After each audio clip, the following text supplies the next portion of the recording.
Live from WTVO 17 and your home team, Eyewitness News at 5 starts now. The number of people voting by mail in the upcoming election is expected to top past races. A couple of state-line counties give voters peace of mind by letting them track a ballot as it moves through the system. This year's Democratic National Convention a little quieter than in 2016. We hear from party members on how the pandemic has shaped this year's DNC. The health crisis has hurt nonprofit organizations across the country as events are called off. One local group says there's a way to help raise money while looking for a deal. Good evening, I'm Eric Wilson. Mimi Murphy is off tonight. For many people worried about COVID-19 while casting a ballot in the upcoming election, voting by mail could offer peace of mind. Election officials with two of the biggest counties in our area say they're taking precautions to make sure ballots get to their final destination. Michelle Rave shows us how the tracking system works. There's a new way to track your ballot for the upcoming election. They're able to put in their information, and then they will be able to tell where they're registered at, what their registration status is. They're going to be able to tell if the application or request form for a ballot has been sent and if we've received it. Boone County Clerk and Recorder Julie Stapler says the new site is convenient and easy to use. So it's kind of a one-stop shop. They can look at different things. It tells them when ballots are going to start to be mailed out. When early voting starts, they'll be able to get a lot of information. Just 2 weeks ago, Winnebago County launched its own election tracking website. Lori Gummo, the Winnebago County clerk, says the COVID-19 pandemic played a part in creating the site. Because of COVID, we've had to rethink and reevaluate a lot of the ways, that we've been providing services. So this is a very new service that we're able to provide the voters of Winnebago County. Both counties add cybersecurity is a top priority. Our number one priority is voter safety, and in addition to the safety of the election judges and the election staff.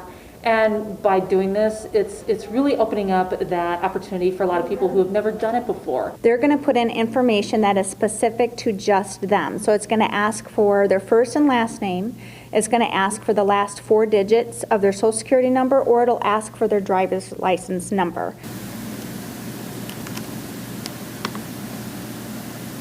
This is just one of many new changes Winnebago County has put into place to make voting easier and more convenient. So there's a lot of things that are new, and this is just another one of the tools to help assure the voter that their ballot will be counted. For your home team, I'm Michelle Rave.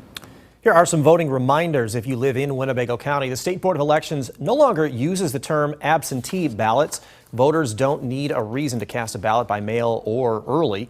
They haven't for years. Those registered in Winnebago County can request an application to vote by mail. If you received a vote by mail application, remember to sign it and return it as soon as possible. That's to make sure you are eligible to vote in the November election. Early voting starts September 24th. Today marks the first day of the Democratic National Convention. While the DNC is based out of Milwaukee this year, most of the speakers will make their appearances virtually. Anna Wernicke shows us what you can expect to see tonight and how the party's adjusting to the pandemic as she keeps you connected to the nation's capital. The Democratic National Convention kicks off tonight, and party officials are warning viewers it's going to be very unconventional. It's not the normal convention, it's the complete opposite of it. Louisiana Democratic Congressman Cedric Richmond says for the next 4 days, Americans can tune in nightly for a 2-hour production live streamed from Milwaukee. It's very concise and it's abbreviated speaking roles. I think Bernie Sanders speaks for 8 minutes. Tonight's lineup of speakers includes a list of high-profile Democrats, like Vermont Senator Bernie Sanders and former First Lady Michelle Obama, but also a few Republicans. I just don't think this is working for our country, and we need a new direction. Former Ohio Governor John Kasich, a 2016 Republican candidate for president, speaks tonight. He told CNN that his speech will focus on uniting all Americans behind a Biden-Harris ticket. It's an opportunity to say to people that everything in life doesn't revolve around your political party, that it's okay to take off a partisan hat if you think it's for the good of the country. Richmond says that's in line with tonight's theme, We the People. It lays out the Biden-Harris vision for America, and that is actually putting American families first, American people first. In Washington, I'm Anna Wernicke. We now know the name of the man killed in a motorcycle crash near Janesville over the weekend. He is 50-year-old Brian Allert. This happened Saturday on State Highway 11 near West Court Street in the town of Janesville. Investigators say the bike hit a median and a sign that threw Allert and a 51-year-old woman from the bike. Both were taken to a local hospital. The woman is still in critical condition. Investigators think alcohol may have played a role in that crash. In Boone County, several people, including kids, are pulled from the Kishwaukee River. The call came in around 12:30 this afternoon for kayakers in the water behind Greenview Estates. All 3 kayaks flipped over. 4 people were left in the fast-moving river. Rescuers pulled the kayakers to safety. Belvedere and Boone County crews have been called out to rescue people from the Kish several times this year. In May, a woman needed saving after her kayak flipped over. Just last month, 2 people were rescued after their watercraft capsized. Winnebago County sees a jump in coronavirus cases as the positivity rate rises. 50 people tested positive for the virus over the weekend. Just under 3,900 people in the county have caught COVID since the outbreak began. The 7-day positivity rate has jumped from 3.1% on Friday to 3.4%. State health officials want that number to stay under 5. There are no new deaths reported in Winnebago County. The Illinois Department of Public Health maps out where it's safe for Illinoisans to travel and where they should avoid. All the states in purple are considered high risk with a daily rate of 15 cases per 100,000. Those include border states like Iowa and Missouri and a majority of southern states. Health officials say driving isn't necessarily a safer option either. Rest stops and bus stations are places people can get infected with COVID. Globally, South America is considered a high-risk destination as well. An area nonprofit hands out another round of grants to organizations helping the community during the health crisis. United Way Blackhawk region handed out over $17,600 in its latest round of COVID-19 Action Fund grants. That money was spread across 4 different organizations.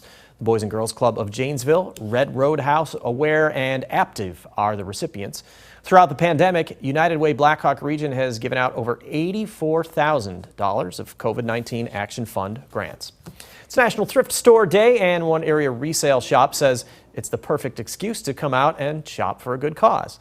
Rockford Rescue Mission's thrift store welcome people celebrating the day or just looking for a good deal on day-to-day items. 100% of sales made at the store goes back into funding the rescue mission. After the pandemic shuttered the store for months, it's money the mission needs more than ever. The rescue mission's already $300,000 short this year. Especially right now with so many people that, have lost their jobs and don't really know where that next paycheck is going to come from. This store is just so important just to be able to have people be able to get those basic necessity items at such an affordable cost and know that when they're doing it too, they're giving back to their community.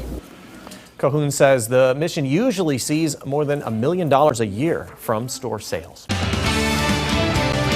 Work on a critical piece of Rockford infrastructure means some art will come down. Rehab on Alpine Dam inside Aldine Park has started. Crews had to remove layers of paint from the spillway, including a large Black Lives Matter mural. Park District officials say they're working with the artist to find a new location for his and others' work. The paint has to be removed in order to inspect the structure. This $2.5 million project has been planned for several years. Phase 1 includes concrete patching, reinforcement, and security improvements. That work should be finished by November. Learn more about the project coming up tonight at 9 and 10. ComEd says it's fully restored power to everyone affected by last week's storms. More than 758,000 homes and businesses in northern Illinois and the Chicagoland area were left in the dark last Monday. Nearly 60,000 of those were in the state line. Heavy rain, strong wind, and some tornadoes brought down power lines. More than 3,300 ComEd workers and contractors were needed to restore electricity. Starting tomorrow, the city of Rockford is opening 2 sites to accept tree and storm debris from those storms. The first is at the City Yards on South Central Avenue. The second is at Rock Valley College's Mulford campus in parking lot 10. Both sites will be open every day, 7 in the morning to 6 at night, from Tuesday until Sunday, August 30th. Only vegetation like trees, tree limbs, and brush can be dropped off. Rock River Disposal's taking in debris as part of garbage collection as well. Waste needs to be put on the curb in either a yard waste bag or a garbage can, clearly marked with a large X. Now, your first warned weather forecast with Chief Meteorologist Candice King.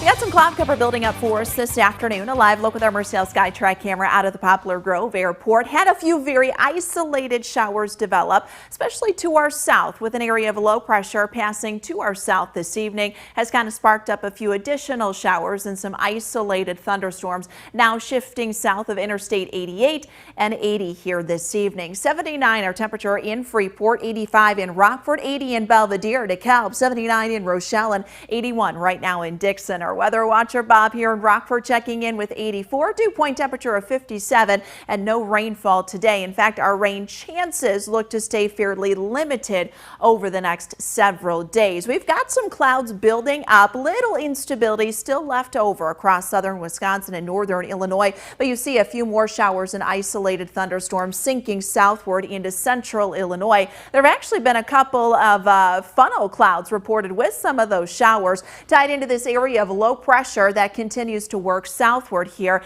and that's actually helping to shift that wind a little more to the north and allowing some drier air to move in as high pressure continues to build in from the north. That high pressure system, a result of a big ridge of high pressure out over the west coast, which has brought record high temperatures for several days for many states and many areas straight through this past weekend and even into next week. With that high pressure system, you get a lot of sinking air and a lot of heat. In fact, temperatures climbing into the 90s all the way into the Pacific Northwest. But with that strong ridge of high pressure to our west, it sets up what we call northwest flow in the jet stream. So the jet stream winds are coming in from the northwest. When you get that northwesterly flow, actually down near the surface, you get sinking air. That means limited moisture. You get high pressure that develops underneath that sinking air, and it keeps us mostly dry. So as long as that ridge of high pressure stays pretty strong out to the west, we'll see that high pressure locally for us.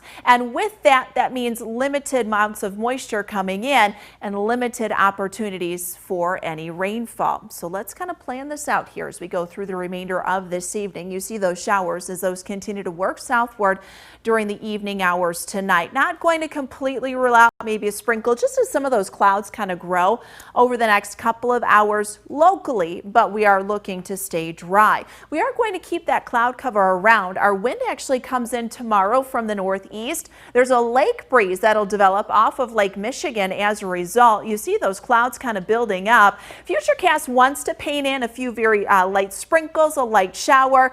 We're pretty dry tomorrow, so I think that opportunity for us is going to stay fairly limited. If anything, we might just get a bit more cloud cover to kind of pop up as we go towards the afternoon. Some fog possible Tuesday into Wednesday, and then more of the same. A little more sunshine on Wednesday afternoon, temperatures back into the 80s. Unfortunately, the rain really misses us. You can tell where that high pressure system is going to stay centered across the central country because things are staying mostly dry. 58 degrees for us tonight. Tomorrow, temperatures back up into the low 80s for the afternoon. Some patchy fog possible overnight into Wednesday. Low to mid 80s by the end of the week. We'll see some of that heat, though, return, Eric, by the weekend. Now, the Napleton Sports Desk with Sports Director Scott Leber. Bears camp's now full-blown at Hallis Hall. They held their first workout in pads today, so the competition for the starting quarterback job is underway. Matt Nagy says the coaches are in no hurry to pick a number one guy. We are going to stretch that out as far as we possibly can. There's limited reps, limited time, so we're going to maximize those numbers that we have and literally take it as far as we need to go. And we just, both of these guys have experience in this game, and I think that that's only what's fair. The focus is on the quarterback position, but there are a lot of questions that need to be answered on this team. Who will play right guard, German Ifedi or Rashard Coward? Which cornerback will replace Prince Amukamara? Who emerges as the legit number 2 receiver after Allen Robinson? Will the tight ends be more productive this year? And can David Montgomery step it up at running back? The Packers were up-tempo in their practice today at Ray Nitschke Field. One guy they're looking for a whole lot more from this season is linebacker Rashawn Gary. Their number 1 draft pick a year ago was quiet most of last season. He took most of the first-team reps today alongside the Smiths. Matt LaFleur says Gary showed up in phenomenal shape. Gary says he's hungrier than he was last year. Just having that rookie season underneath my belt, watching, Preston success, Z success, and just going back and having this offseason to go back and watch their film and watch my film. I feel like just my second year in the system, I know the defense a lot better than, me learning it last year, and everything's feeling good.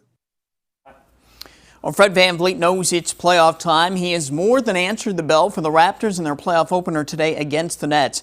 VanVleet has 30 points and 10 assists, and the Raptors lead the Nets 114-100 late in the fourth quarter. The Blackhawks have another playoff game to prepare for. They'll face the Golden Knights again tomorrow night. The Blackhawks still trail in the series 3-1. They avoided elimination last night with a 3-1 win. And how about Matthew Highmore? The former Ice Hog came through again with another goal in that game, and it was the game winner. Highmore now has 3 goals and 4 points in his first 8 Stanley Cup playoff games. Cubs and Cardinals playing 2 at Wrigley today and tonight. And in Game 1, they're tied at 1 in the 4th inning. Ian Happ and Dexter Fowler have homered. The White Sox host the Tigers at 7:10. Gio Gonzalez will start for the Sox. It has to stay fairly dry for us as we go through this evening. Can't completely rule out a light shower, maybe a sprinkle, just as some of those clouds kind of build up. But any more steadier rainfall kind of shifting to the south with an area of low pressure for us this evening. High pressure building to the west of us will leave us pretty quiet these next couple of days. Comfortable overnight lows in the 50s, high temperatures in the 80s through the end of the week. Well, those first few days are just carbon copies of each other. Thanks, Candice. Stay safe.